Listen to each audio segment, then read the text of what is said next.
Hello, you're on mute. Hello. Hi, Robert. Can you please turn on your video?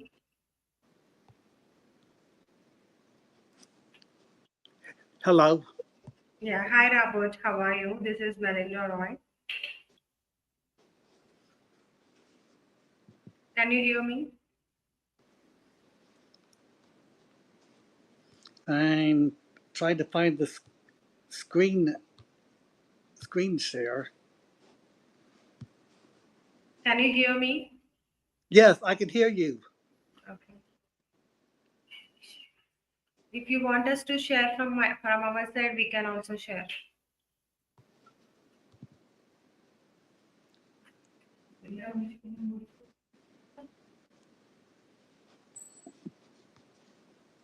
Robert, Yes, hello. if you want us to share, Yes. okay. Yeah. So before getting started, I would like to introduce to the audience about you.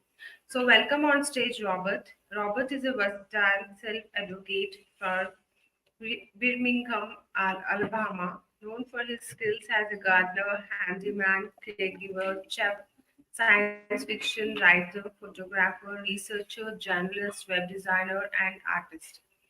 His second grade teacher labeled him as retarded and suggested institutionalization, but his mother moved him to different schools and arranged speech therapy, ensuring he received a normal education. Robert attended four elementary schools before going on to high school, college, and graduate school. Diagnosed with Asperger's syndrome at 48, Robert has worked in retail for about 30 years in Atlanta and Birmingham. He is involved with the Alabama Interagency Autism Coordinating Council, the Regional Autism Network, and Autism Support of Alabama.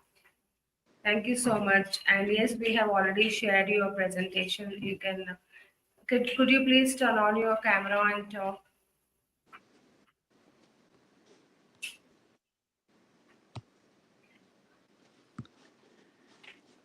Okay, is that little button next to the camera? That must be the screen share. Oh, I see. You've got it up now. Okay. No, we are still able to see the blank screen. Can you please turn on your camera?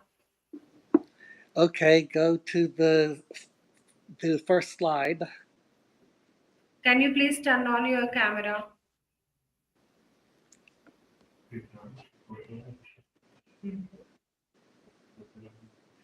Turn off my camera. Can you turn on your camera? We cannot able to see you. My camera is turned on. Okay, fine. You can start your presentation. It's turned on. I don't know why you can't see me. My camera's turned on. Your camera is turned on. Okay.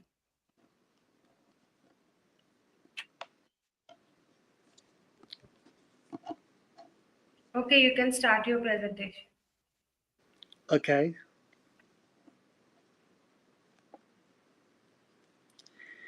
Well, first, next slide.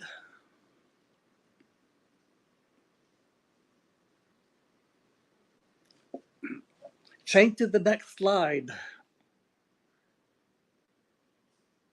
When I got the diagnosis, it was like an aha moment. I'd slayed that dragon that had been pursuing me and didn't know that the dragon existed, but it had explained a lot of things. Then why I had trouble making friends, why I didn't have a girlfriend, why I was into things to be smarter than other people. Next slide.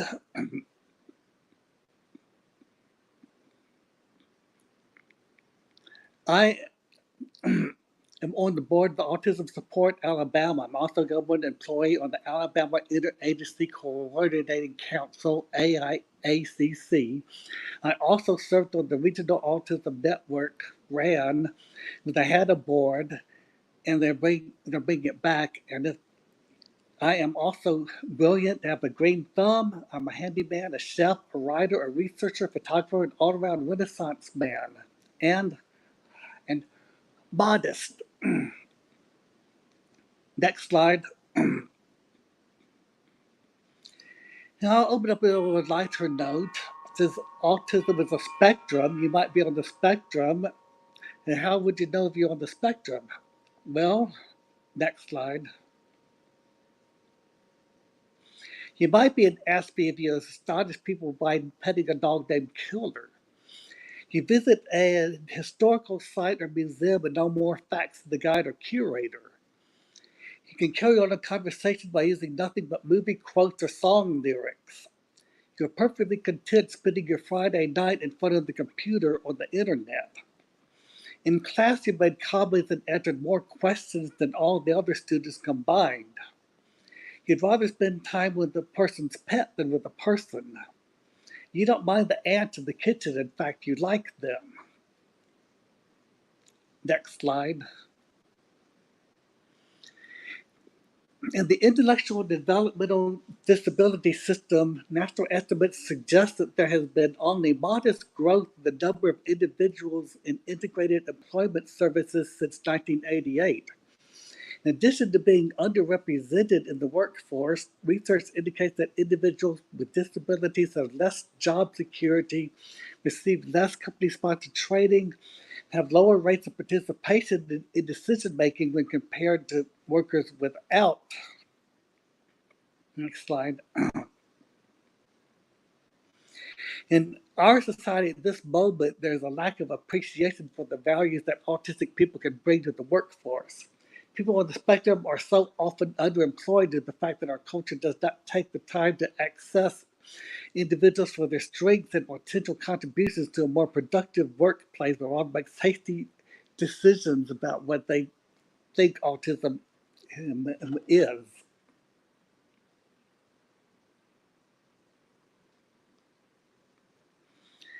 I'll share with you candidly some of my experiences in the workplace as an undiagnosed person and how the struggle continues to this day and make some recommendations.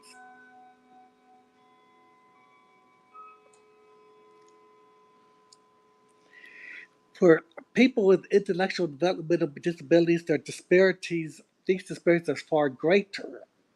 Data from the National Core Indices NCI project suggests that in 2014 to 2015, only 16% of working age adults supported by state IDD services in the community were employed in a paid job in the community, and only 9% were employed in an individual integrated job. For individuals with IDD who obtain employment, data consistently show that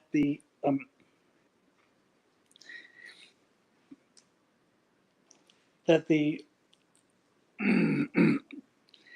the majority work part-time in entry-level positions, have low income, and have limited access to employee benefits. People in individual supported jobs included in the NCI project data worked an average of 13 hours per week and earned $113 per week. Despite these low rates of labor force participation and limited outcomes when employed, individuals with IDD clearly express a desire to fully participate in the labor force and have an increasing expectation to obtain competitive employment as an outcome of formal education. This is the source from which I got these quotes.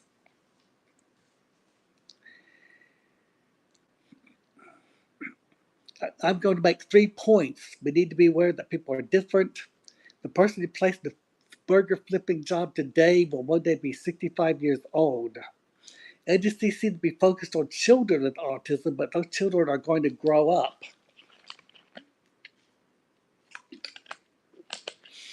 The first real job I had was a grocery store called Food Max.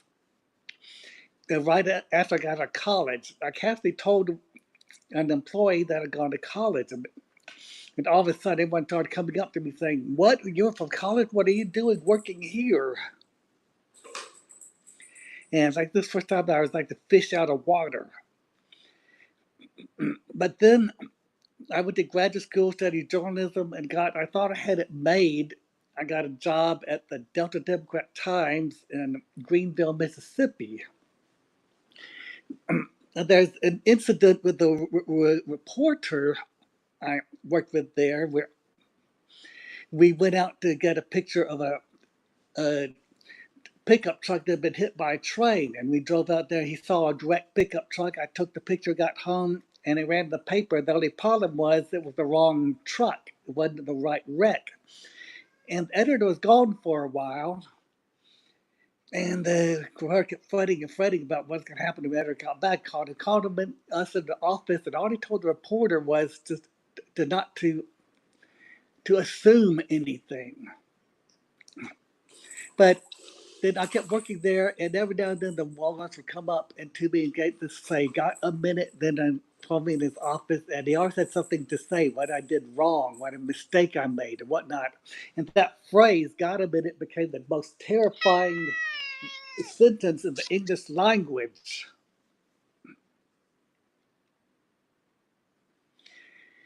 And one day another man came into the office, and I saw him, a wave of revulsion came over me. There's something really bad about him. But I'd gone off to look for pictures, what they call feature pictures. I just looked for human interest things, people doing this or that, and I just hadn't had any luck that day. And I guess it was kind of ill-advised attempt to try to make friends with the guy, even though I felt completely bad vibes with him. I told him and my frustration about that. Well, it seems like he took it as saying that I just got off and goofed off. He he interpreted it, or chose to interpret it, that I just got off and and goofed around. Because then one day they called me in the office and they fired me, and that just hit me like a Mack truck. I just walked in a situation, didn't know how to recognize it was a bad situation. I wasn't expecting office politics. I was good at photography. I didn't expect walk into bad office politics and be run over by it and knocked over like a being hit by a Mack truck. And it really devastated me. And I went back to Birmingham, Alabama, and after a while of recuperating, I finally got a job at Wendy's. And there they put me on at that time, Wendy's had a super bar, not just a salad bar, but other things in that could get from it as well. And I'd been working on for several weeks with it, but I learned I was supposed to hate it.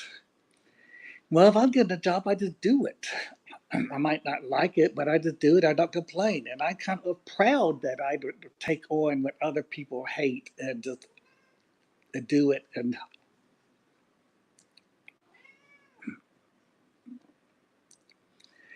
But at that time, I tried to still pursue a career that involved photography, and I would go out and call on art directors. I had showed them my portfolio of pictures, and this was one of the jobs I got, where the little strip of black and white that you see in there is actually my picture in this. And I could go and approach and I could call them and go talk to them, because they were people who were looking for photographs, and I was showing something that I was proud of. And yeah, that they were needing pictures, and I could talk about myself, show things I was proud of. Then I got some work at the newspaper north of Birmingham, called North Jefferson News. The editor there liked me.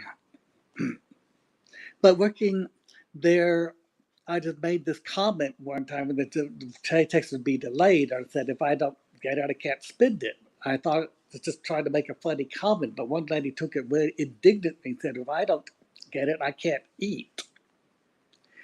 And kind of part of not being able to read people, that people might not be able to read people and say, and know whether what they're going to say will go over or not.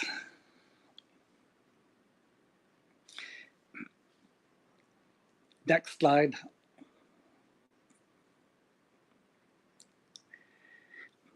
And so, but that job, they fired the editor there that they didn't need me.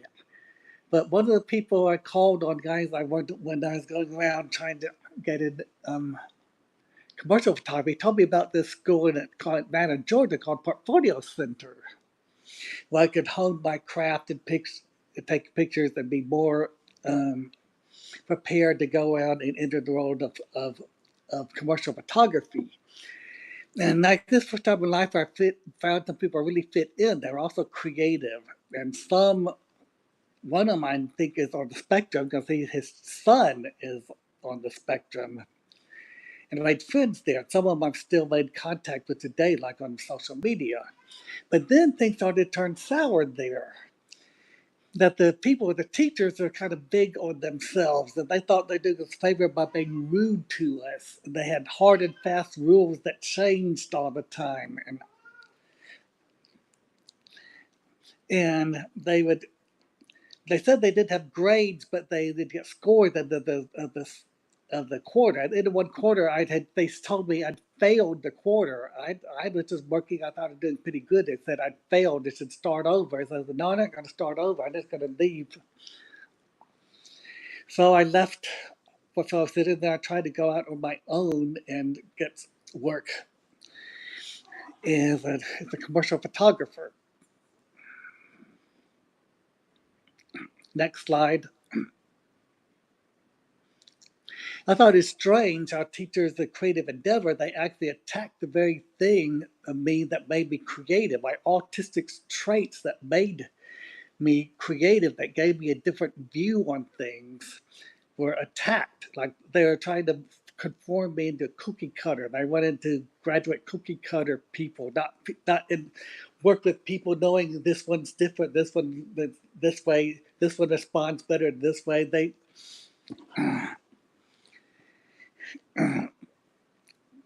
just wanted to, they were just stuck on themselves and their power over, and then wanted to make things hard for you to try to make people quit. Next slide. And so this is still in Atlanta, Georgia, and I got a job back going to retail. Got a store called Garden Ridge. This was my favorite job. I made friends with employees. I got along the managers. I had a really good store manager who was there, and I got promoted to senior sales associate. They gave me good reviews. And it was amazing to have managers actually be nice to me. And it took a long time for that to not seem strange anymore.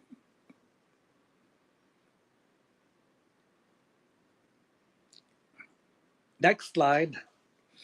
And then after Garden Ridge, I went to work at Riches. And there, one of the managers told me that she could tell me what to do and she could go off and leave me and knows I'm going to get it done. She doesn't have to come back and check on me. And even though I had higher education and they were on my application, no one ever approached me and said, hey, do you want to go into management training? Hey, do you want to go higher up?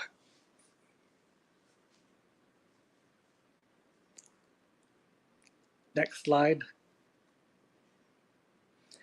But I went back home. I thought I was going to work retail. I might as well go back to Birmingham, work retail, and got a job at Target. And they put me on the carts. We're doing shopping carts again. But they told me they put me because they knew they're taken care of. They didn't have to check on me. They did on me. And they told, dude, I gotta do it. Next slide. So then I thought, well, I'm pretty good at writing and photography. Why don't I go into web design? And so I went to an associate. I had a master's degree, but I went to school to get studies to get an associate's degree. And I mentioned the teacher I had a master's degree. She said, what are you doing here? And but when I graduated, I found out, well, there was a glut on the market because everyone's nephew was a web designer, and it got where I just had to just go around and pound the pavement, try to walk in and sell people on web design. But unlike commercial photographers, these weren't people who were, uh, yeah, the commercial photographers where they were looking for pictures. I would go in and try to tell people they need something they didn't know they needed.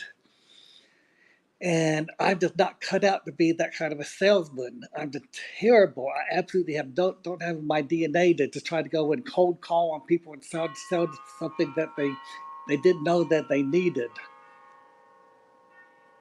Next slide. So I still continued to work at retail. So I went to Macy's again.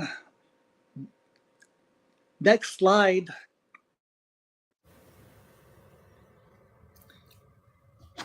Look at Macy's.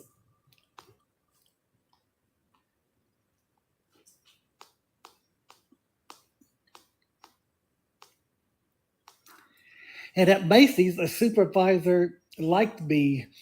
He said something like that I was a cool cat. Another supervisor said I was a quiet kind of guy who might either be a serial killer or walk in one day with a blonde. And when making the rounds to pick up sensors and hangers, one of the ladies would ask, why am I looking at your hair? Why at her hair? And I don't know if you know it, but the slides aren't showing anymore.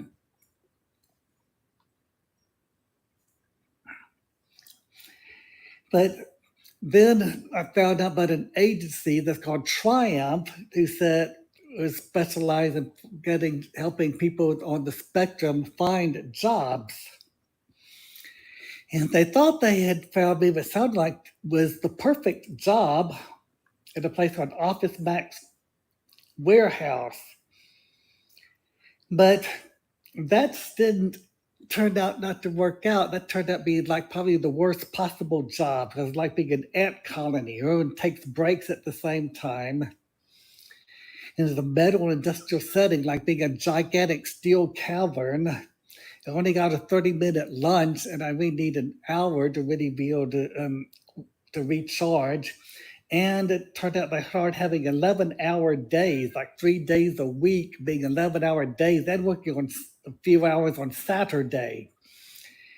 And my life energy got drained out of me, and I got a permanent migraine headache that lasted for months.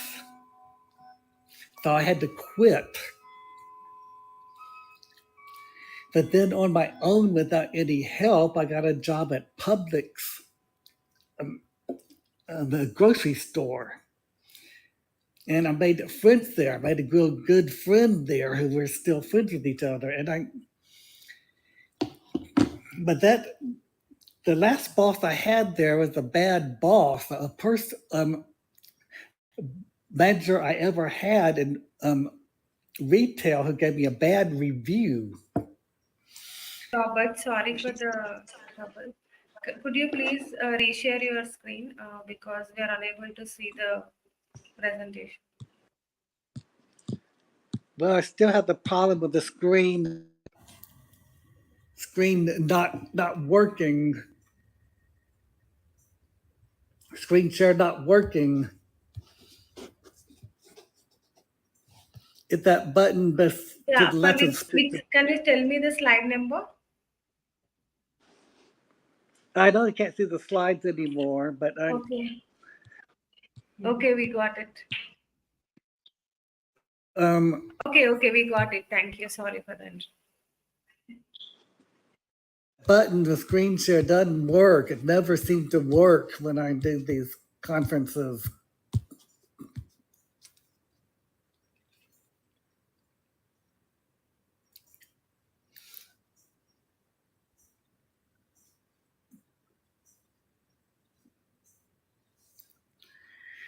Well, the camera was going on showing my phone with the pictures that are on my phone, but I guess I can't even show those now.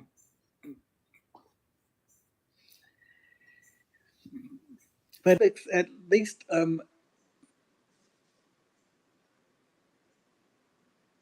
yeah, move down, move to the next one.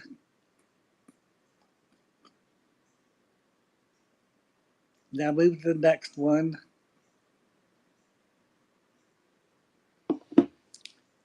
Move to the next slide. Yeah, at least Triumph, when I worked at Publix, would come in and with me to check on me, see how things were going on with me. Next slide. So now after a hiatus where I spent 5 years looking after my mother who had dementia, I got a job at Walmart. But a different agency, one called Workshops Incorporated, helped me with this one. And unlike Office Max Warehouse, Walmart can give me a reasonable accommodations. Now, when I first started working there, they had me unload the truck. I've unloaded trucks at Rich's at Macy's, but these trucks are bigger, and it took like a 4 hour stretch to unload trucks, and I could not handle that physical duration of it. And particularly one day when there were two trucks a day, and second truck came in and said, "I can't handle this. I don't have the energy left to do another truck." It looked like this job wasn't going to work out, but when the managers told me, "You just don't do trucks, so just have to do everything else, but not do trucks." So that job has worked out, and they've understood that I need accommodations, and I've been working there and doing well there. Now, there's a lot of jobs, but go back. Well, I'll just read it off my phone since you're not going back. A lot of job searching involves networking and other social skills. Higher level jobs also tend to involve competition in order to get employment. Those more successful at competing get the jobs, even if they are less qualified. Aspies, though, can think they had a successful interview, but in fact, they did not. Actually, Walmart didn't even interview me. Next slide. And this woman named Bridget Kilroy, who has a blog on LinkedIn, she says traditional hiring processes are also often designed for neurotypical people. For example, interviews that rely heavily on social skills can be difficult for neurodivergent individuals who may not be comfortable with small talk or eye contact. Next slide. And they can agencies things tend to work on trying to make people expect them fit in. There's the the quote that Albert Einstein made that if a fish judge a fish's intelligence by its ability to climb a tree, the fish will spend its life thinking it's stupid. And they try to make us climb trees. They say, try to um, tell you must make eye contact. And actually looking, there was some eyes that like looking into the sun. And they try to, you have to do all these things to try to fit in, but working on this hard to try to fit in, I can't concentrate on the conversation at hand. Next slide.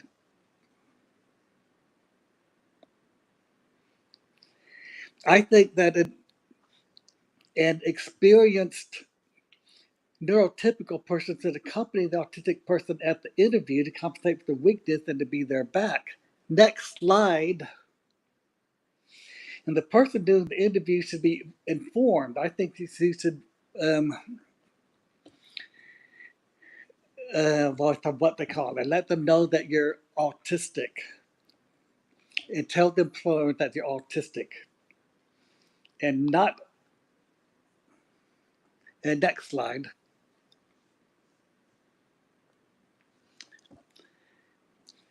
Yeah, the previous woman, Bridget Kilroy, said we should have tailored recruitment. We should adjust hiring process to be more accessible and accommodating, such as offering alternative interview formats. Next slide. And should say where the candidate fits in. I think they point out the benefits of hiring a person on the spectrum. educate the employers about neurodiversity, to build on the autistic person's strength, focus on their ability, not disability, and expand the concept of normal. Next slide. This is Bridget Kilroy again. Neurodivergent individuals often possess extraordinary talents, including exceptional memory, pattern recognition, and analytical skills, which can lead to groundbreaking innovations and solutions.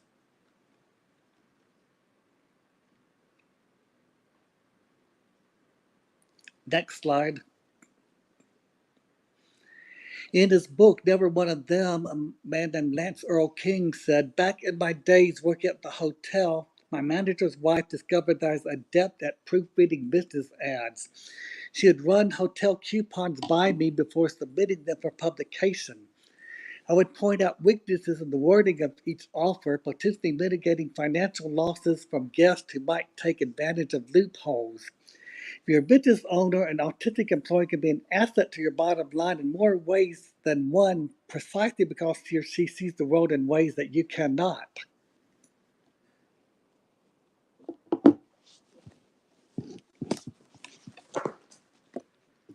Next slide. We should use personalized support, providing person-centered support and adjustments unique to each individual's needs. Adjustable workstations, flexible scheduling, and access to technology that aid in mitigating sensory overloads or organizational challenges. Have inclusive policies, developing policies designed to create psychological safety where employees feel safe to discuss their needs and to advocate for themselves. Next slide.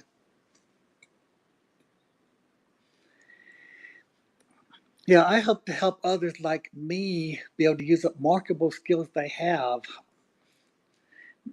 to be used guidelines for finding worthwhile jobs, and even have funds for classes they may need to take to learn additional skills. Like, find out what hobbies do you have that could be used with skills that, and applied toward a job. Next slide. Hi, Robert. Sorry for the inconvenience. We are running out of time Okay. as other speakers are also waiting in the lobby. Um, so we have Okay. a couple minutes to end this session. Hope you understand.